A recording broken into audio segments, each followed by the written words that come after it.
If you're studying for several hours and still not seeing the results, then this tracker is for you. Not because you're not smart enough, but because you don't have a way of knowing that what you're actually doing is working and it's producing the results. So, in just a few minutes, I'll show you exactly how this tracker works. So, when you first open it, you want to start here. Um, Go in and read this. It tells you exactly what the tracker does and what it doesn't do, so that way you're aware of exactly what this is supposed to be tracking. Basically, the tracker tells you whether your studying is working. It does not tell you how to study better. That's a different tool. This one just gives you the honest picture. We'll come back to the dashboard in a second, but the content area here, basically, you'll notice here that this has three passes. So pass one is the first time you go through material, and then pass two is when you go back and reinforce it. Pass three is when you've truly mastered the content. And most students only ever do pass one, and then they wonder why they blank out on exams. So this tracker shows you exactly which topics you've touched, especially the ones that you've touched only once. Here I've already preloaded a couple of courses. Again, if you're pre-med or in medical school or PA or nursing school, you go ahead and fill in the different classes that you're a part of. And then when you cover pass one, so the first pass is the first time you're coming in contact with that content. So if you're watching lectures or attending lectures, that's the first pass. Second pass is when you go ahead and you reinforce that content, basically um, remembering what has been taught and studying again for the second time. And then third pass and so forth. Um, the typical rule is you want to be able to cover a topic or a content at least three times before the exam, so that way it's reinforced. Also, you notice that every time you fill in past two, it affects your clarity score that we saw on the dashboard here. Basically, the clarity score just tells you how prepared you are for an exam. You want to aim for about 60%. That just tells you you've seen that content more times. More times enough to be able to do well on the exam for that. So don't fixate too much on that number, but at least you want to aim for at least 60% for the clarity score.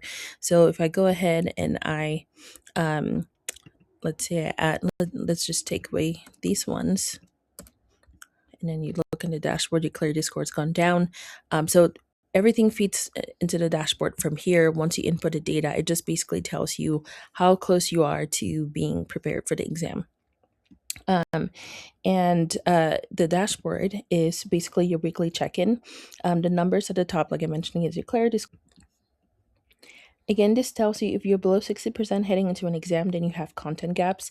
If you're above 80%, then you're in good shape. So the line below the score basically tells you what the score is and what it's not. So everything else on this page updates automatically once you go ahead and fill in content from your assignments from the content tab and from the assignment tabs. So everything auto populates in here, and it's meant to be user friendly. You don't have to waste a lot of time throughout the week just updating stuff. If you look at your assignment tabs, you just update it with which assignments that you have, the due dates, and then if you completed it, then you check done. This just tells you the status of the exam. So that way you have everything organized in one spot. Same thing with the study. You enter the due date for the things that you studied. Let's say today you studied biochemistry, you enter the date, the number of hours you studied, you update. So that way it's keeping track of how many hours you're actually studying per subject. So that way, if you're not seeing the results, then you know where the gap is and what to fix. And here's your faith anchor verses. So you can definitely change and add these ones, but these are a few that I put here.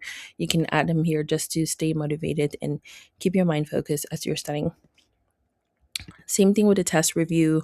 Um, you enter the course module here, which topic, this is basically after an exam, which exam it was, which topic, why you missed it, and if you reviewed it, and the action you've taken. These are just examples. You can always change. You can click here and then add more options to change what shows up here. So but yeah, you don't have to stick to these ones.